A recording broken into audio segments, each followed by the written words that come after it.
teman-teman, perkenalkan nama saya Rizky Sanita Padang, mahasiswa dari Politeknik Negeri Medan.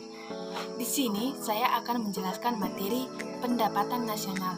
Sebelumnya saya akan memberitahukan poin yang berkaitan dengan pendapatan nasional. Yang pertama, pengertian pendapatan nasional. Yang kedua, manfaat perhitungan pendapatan nasional. Yang ketiga, faktor-faktor yang mempengaruhi pendapatan nasional. Yang keempat, beberapa istilah penting dalam pendapatan nasional. Dan yang kelima, perhitungan pendapatan nasional. Kita masuk ke poin pertama, yaitu pengertian pendapatan nasional. Pendapatan nasional merupakan nilai barang dan jasa yang diproduksi selama tahun anggaran, hasil bersih dari semua kegiatan ekonomi negara manapun selama periode 1 tahun dan dinilai dari segi uang.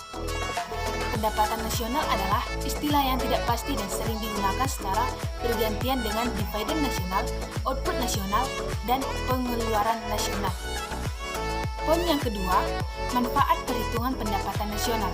Ada 4. Yang pertama, untuk mengetahui struktur perekonomian suatu negara. Yang kedua, untuk membandingkan perekonomian antar negara. Dan yang ketiga, untuk mengetahui perkembangan perekonomian dari tahun ke tahun. Dan yang keempat, pedoman bagi pemerintah untuk mengambil kebijakan yang berkaitan dengan perkembangan ekonomi nasional. Selanjutnya, poin yang ketiga, faktor-faktor yang mempengaruhi pendapatan nasional. Ada 3. Yang pertama, kualitas sumber daya manusia. 2. Keadaan sumber daya alam. 3. Ketersediaan modal.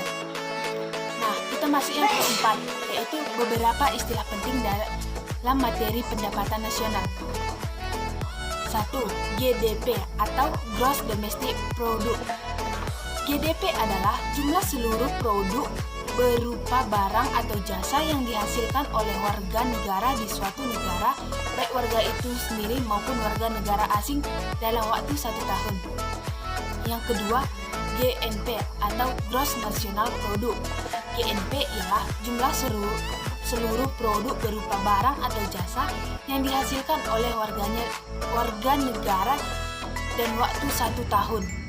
Dan yang ketiga, NNP atau Net National Product. NNP ialah hasil produksi yang dihasilkan oleh suatu negara telah dikurangi penyusutan modal.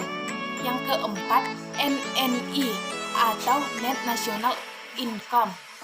NNI merupakan NNP setelah dikurangi dengan pajak tidak langsung.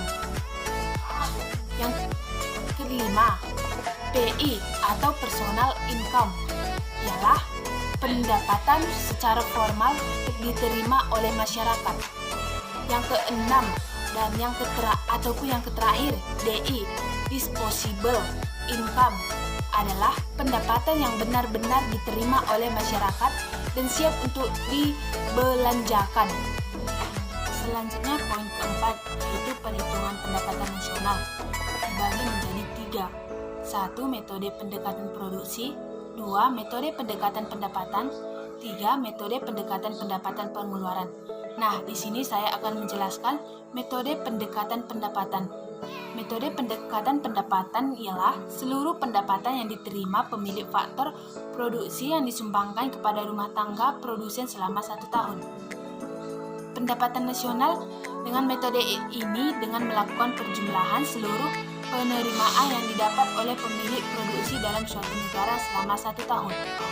Rumus Y sama dengan R tambah W tambah I tambah P.